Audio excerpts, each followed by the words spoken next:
9th class में अगर कोई बच्चा 33% पे भी पास हुआ था, वो भी 10th में 90 प्लस ला सकता है अगर उसने मेरी बातें अभी फॉलो कर ली तो। मैं लिख कर दे सकता हूं, स्टैम्प पेपर पे लिखवा लो मुझसे, अगर ये सब तुमने फॉलो कर लिया ना, तुम्हारी लाइफ, तुम्हारा करियर, तुम्हारा रिजल्ट पूरा का पूरा चेंज हो जाएगा। दोस्तों, आज के टाइम का तुम्हें एक सच बताऊं,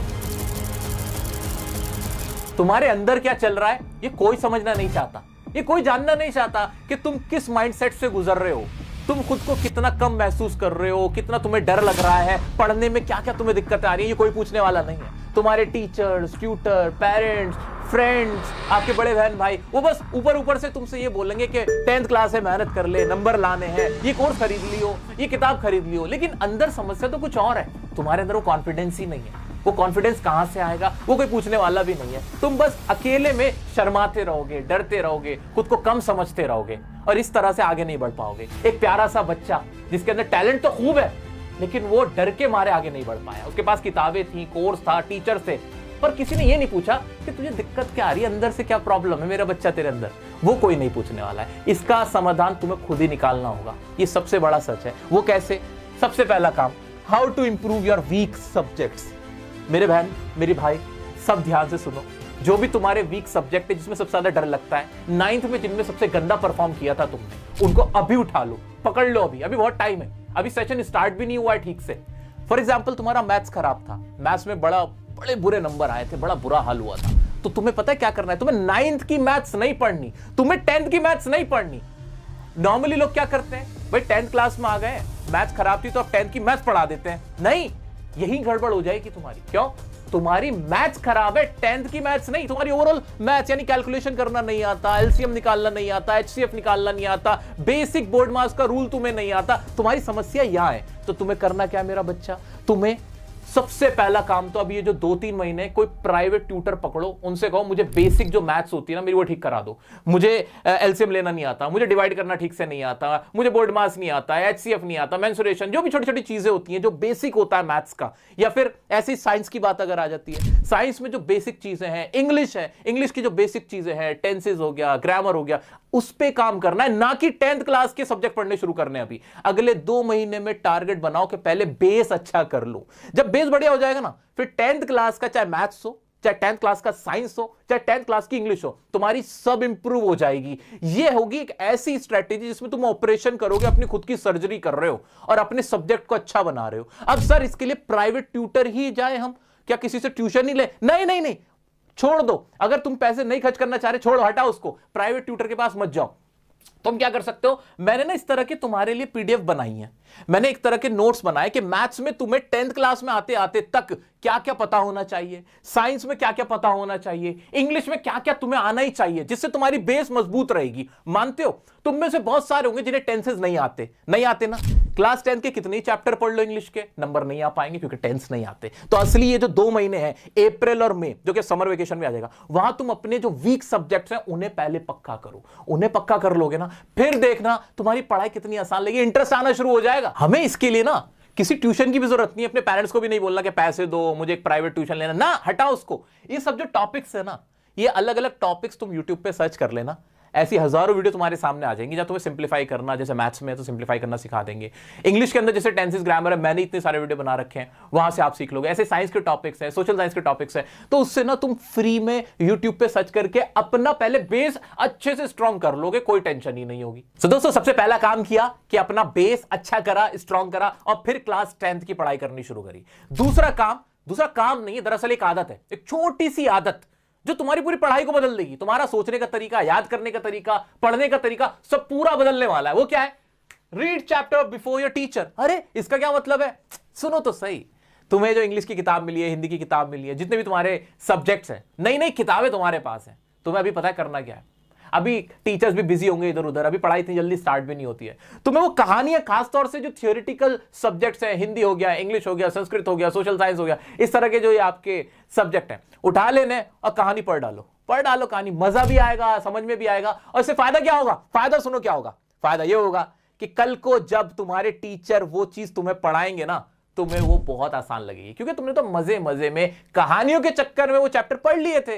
लेकिन फायदा क्या होगा, उसी में से तो एग्जाम में आएगा, लेंचो ही तो पूछेगा, हिंदी का चैप्टर ही तो पूछेगा, सोशल साइंस की ही तो क्रांतियां तुमसे पूछी जाएंगी, ये सारी चीजें ही तो तुमसे पूछी जाएंगी और तुम उनको आराम से कर भी सकते हो। हाँ, हो सकता है उनमें एक दो चीजें तुम्हें समझना है, एक दो बातें समझना है, क्या फर्क पड़ता है, क्या फर्क पड़ता है। अभी कौन सा तुम रिवीजन करने बैठ रहे हो, ये तुम्हें खुद सेल्फ स्टडी करने को थोड़ी कह रहा हूं मैं तो सिर्फ इतना कह रहा हूं कि तुम्हें उन चैप्टर्स का, उन लेसन्स का, उन स्टोरीज का आइडिया जरूर होना चाहिए, क्योंकि जब हम क्लास में हमारे टीचर से पढ़ेंगे तो फिर वो हमें ज्यादा अच्छे से समझ में आएगा, गारंटीड है। देखना तुम्हारा पढ़ाई में इंटरेस्ट बढ़ने लगेगा, तुम्हें मजा आने लगेगा अपने आप ही। तुम कहोगे यार मैं तो ऐसा नहीं था, मैं तो ऐसी नहीं थी, क्या हुआ। और एक और फायदा क्या होगा, उससे फायदा यह होगा कि जो थियोरिटिकल जितने भी सब्जेक्ट हैं उस पर फिर तुम्हें ज्यादा ध्यान देने की जरूरत नहीं पड़ेगी, बल्कि मैथ्स और साइंस जो थोड़े मुश्किल सब्जेक्ट हैं उन पे आप ज्यादा अपना टाइम डिवोट कर पाओगे। दोस्तों ये टाइम ना तुम्हारा, ये सबसे कीमती टाइम है। इस वक्त तुम अपना रिजल्ट 9th क्लास में अगर कोई बच्चा 33% पे भी पास हुआ था, वो भी 10th में 90+ ला सकता है अगर उसने मेरी बातें अभी फॉलो कर ली तो। मैं लिख कर दे सकता हूं, स्टैम्प पेपर पे लिखवा लो मुझसे। अगर ये सब तुमने फॉलो कर लिया ना, तुम्हारी लाइफ, तुम्हारा करियर, तुम्हारा रिजल्ट पूरा का पूरा चेंज हो जाएगा। दोस्तों अब एक अंदर की बात बताने वाला हूं, किसी से बताना मत, ये तुम्हारे मेरे अंदर की बीच की बात है, भाई बहनों के बीच की बात है, ठीक है। पता है अब क्या हो रहा है, अभी ना ऑनलाइन बहुत सारे पेड बैचेस आपको दिए जा रहे हैं, बहुत सारे प्लेटफॉर्म में आपसे कह रहे हैं पेड कोर्स क्लास 10 का खरीद लो। जैसे कि पहले होता था जेई की कोचिंग दी जाती थी, नीट की दी जाती थी, यूपीएससी की, ऐसे 10th क्लास के भी बैचेस बड़े पॉपुलर हो गए, ट्रेंड में आए कुछ सालों से। अब बहुत सारे बच्चे ऐसे होंगे जिनके पास पैसे है ही नहीं, उनके फैमिली ने पैसे दिए ही नहीं है। अब वो ये सोचते रहते हैं यार मैंने तो बैच लिया नहीं है, अब मेरा क्या होगा। अरे सुनो ना, तुम अंदर की बात सुनो। जब एग्जाम का लास्ट टाइम आएगा और बीच में भी जब तुम्हारे प्री बोर्ड्स आएंगे, जितने भी ये टीचर्स हैं ना जो पेड बैचेस तुम्हें दे रहे हैं, वो सब आके लाइव फ्री में मैराथन क्लासेस कराते ही कराते हैं, सब कराएंगे, तुम बेफिक्र रहो, कोई नहीं छोड़ता, सब आते हैं, सब आएंगे, ठीक है। वो तुम्हारी वही सेम रिवीजन जो वहां पढ़ा रहे होते वो यहां भी पढ़ा रहे होते, कुछ अलग नहीं हो रहा होता, क्योंकि 10th का सिलेबस बहुत ज्यादा नहीं है। तो तुम टेंशन मत लो, अगर तुमने वो कोई पेड बैचेस नहीं लिया या ले नहीं पा रहे हो, तुम्हारे पास पैसे नहीं है, कोई फर्क नहीं पड़ता। मेरे से पूछोगे, अगर मैं क्लास 10th में होता, मैं तुम्हें अपना छोटा बहन भाई मानते हुए अगर कुछ एडवाइस दूंगा, मैं कहूंगा कोई पेड वेड बैच की जरूरत नहीं है, क्योंकि तुम्हारा सिलेबस इतना सा है, सब कुछ फ्री में यूट्यूब पे आना ही आना है, लाइव रिवीजन होनी है, पुरानी जो क्लासेस है, पुरानी जो वीडियोस है वो भी सारी पड़ी हुई हैं। तो तुम्हें करना तो क्या है, सिर्फ एक ही काम करना है भाई साहब, वो क्या, सब कुछ तुम्हारे लिए अवेलेबल है, सेल्फ स्टडी। जितनी सेल्फ स्टडी करोगे उतना बढ़िया रहेगा। अगेन आई रिपीट कि कोई टीचर तुम्हें नंबर नहीं दिलाता, कोई टीचर किसी को टॉप नहीं कराता। अगर ऐसा होता तो उस टीचर के सभी बच्चे उतने ही नंबर लाते, कोई उस टीचर का बच्चा फेल ना होता। जबकि ऐसा नहीं होता, कितने ही बड़े टीचर क्यों ना हो उनके बच्चे फेल होते हैं, और कितना ही बुरा टीचर क्यों ना हो, कितने बुरा पढ़ाने वाला क्यों ना हो, उनके बच्चे भी टॉप कर जाते हैं। तो दोस्तों सारा खेल होता है पता है किसका, सेल्फ स्टडी का, कि बच्चे ने कितना पढ़ा है। अब इसी में एक और बात आ जाती है, हम ना बैचेस ले लेते हैं, क्लासेस खरीद लेते हैं, कोर्सेज खरीद लेते हैं, और क्या कर रहे होते हैं, 4 घंटे हमने क्लास करी और हमने कहा 4 घंटे में पढ़ाऊं। याद रखना मेरी बात, टीचर की गई क्लास को अपनी स्टडी टाइम में काउंट करना ही नहीं है, कभी भी हमें कभी काउंट मत करना। जो तुमने खुद अकेले में पढ़ा ना, असली पढ़ाई वो होगी, चाहे वो 1 घंटे पढ़ा होगा ना, वो ज्यादा बेटर है टीचर के 4 घंटे के लेक्चर से।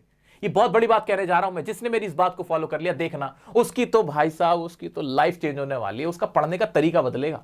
एक बार सोच के देखना कि टीचर ने पढ़ाया, मैंने स्कूल में कितना पढ़ा, मैंने अपनी ट्यूशन क्लास में कितना पढ़ा, मैंने ऑनलाइन कितना पढ़ा, उस टाइम को स्टडी टाइम में हमें काउंट करना ही नहीं है। मैंने अकेले में कितना पढ़ा, वो मुझे कितना समझ में आया, वहां मैंने कितना समय खुद को दिया, असली सेल्फ स्टडी, असली स्टडी वो हो रही है। तो ठीक है, तो बिल्कुल घबराओ मत, वो पेड बैचेस वाला वो जो अभी ट्रेंड है, तुम नहीं खरीद रहे, फर्क नहीं पड़ता, कोई दिक्कत नहीं है, क्योंकि तुम्हारी अल्टीमेट रिवीजन बाद में होनी ही होनी है। तो ये चीज तुम फॉलो करना, टेंशन मत लेना। अब आप में से मेरे बहुत सारे छोटे बहन भाइयों को लगता है कि उनका तो दिमाग ही कम है, उन्हें तो याद ही नहीं होता, याद करके भूल जाते हैं, और वो कोई गजनी के छोटे बहन भाई हैं, उन्हीं के अंदर कुछ केमिकल लोचा है। ऐसा कुछ भी नहीं है, एक चीज फॉलो कर लेना, अभी सब ठीक हो जाएगा। वो क्या, कुछ भी पढ़ो ना, कुछ भी पढ़ो, मैथ्स पढ़ो, साइंस पढ़ो, इंग्लिश पढ़ो, हिंदी पढ़ो, कुछ भी पढ़ो, उसको ना एक रफ रजिस्टर बनाओ, और जितना पढ़ा ना उसे बिना देखे एक बार लिख के देखना, रफ राइटिंग में आदत बना लो। एक मोटा सा रजिस्टर बना के रखो कि आज मैंने ये पढ़ा है, जो भी पढ़ा था, क्या पढ़ा था, ऐसे सोच के ऐसे लिख के देखना है। लिखने से चीजें याद रह जाएंगी, देखना, फिर तुम नहीं भूल पाओगे। फिर तुम्हें वो फॉर्मूला, वो केमिकल इक्वेशन, वो इंग्लिश की स्टोरीज, वो हिंदी का व्याकरण, सब याद होना शुरू हो जाएगा। एक बार बिना देखे ऐसे लिख के देखने की कोशिश तो करो, लिखा हुआ याद रह जाता है। ये बहुत प्यारी सी टेक्निक है, फिर तुम्हें भी लगेगा अरे मुझे तो सब याद रहने लगा। अच्छा, ये सारी बातें, ये सारी जितनी भी मैंने तुम्हें टेक्निक्स, टिप्स एंड ट्रिक्स बताई हैं, किसी के साथ शेयर मत करना, चुप रहना। हाँ, मैं ही कह रहा हूं तुमसे, किसी को मत बताना, अंदर की बात है। क्योंकि जब आप हवा काट देते हो ना, हल्ला काट देते हो कि हाँ मैं तो अब ये करने लगा हूं, मैं तो रजिस्टर बना लिया मैंने, ये वो सारी चीजों को नजर लग जाती है। ये बातें बताई नहीं जाती, नजर लग जाती है। ये बातें बताई नहीं जाती, नजर लग जाती है। तो बिल्कुल तुम्हें किसी से कुछ भी कहने की जरूरत नहीं, कोई अनाउंसमेंट करने की जरूरत नहीं कि अब मैं बड़ा बढ़िया बच्चा बनने वाला हूं, अब देखो मैं क्या करूंगा। कुछ नहीं करना, कोई एटीट्यूड दिखाने की जरूरत नहीं है। चेंजेस जब आने भी लग जाए ना, जब तुम पढ़ाई में अच्छे भी होने लग जाओ, तब भी मत बताना कि कर क्या रहा हूं मैं। एकदम बिल्कुल लो की रहो, एकदम चुप रहो, साइलेंट। कुछ भी नहीं, अरे आता ही नहीं है भाई, कुछ नहीं आता, बड़ा दिमाग खराब है। और आराम से पढ़ने में लगे रहो। जो तरीके बताओ फॉलो कर लेना। Last but not the least, आपको यही करना है मेरा बच्चा कि सेल्फ स्टडी आपकी की रहने वाली है, सेल्फ नोट्स आपके की रहने वाले हैं। जितना खुद अकेले में पढ़ोगे वो तुम्हें कामयाब करेगा। ये बात मेरी तुम्हें बार बार याद आएगी और कहोगे कि हाँ, बड़े भाई ने कोई एडवाइस दी थी और हमारी लाइफ में बहुत अच्छा रोल प्ले किया था। 10th में मैं तुम्हारे साथ बना हुआ हूं, चिंता मत करो। इंग्लिश का सारा कंटेंट तुम्हें मैं यही दूंगा, सारी तैयारी कराऊंगा। साथ के साथ और भी जो स्टडी रिलेटेड तुम्हारी प्रॉब्लम्स होंगी ना, वो भी मैं तुम्हारी सॉर्ट आउट करने में पूरी कोशिश करूंगा, पूरी हेल्प करूंगा। मिलते हैं नेक्स्ट वीडियो में नेक्स्ट टॉपिक के साथ। तब तक के लिए बने रहे डियर सर के साथ। वीडियो अच्छी लगी हो तो लाइक के बटन को ऐसे टच कर देना। Bye bye.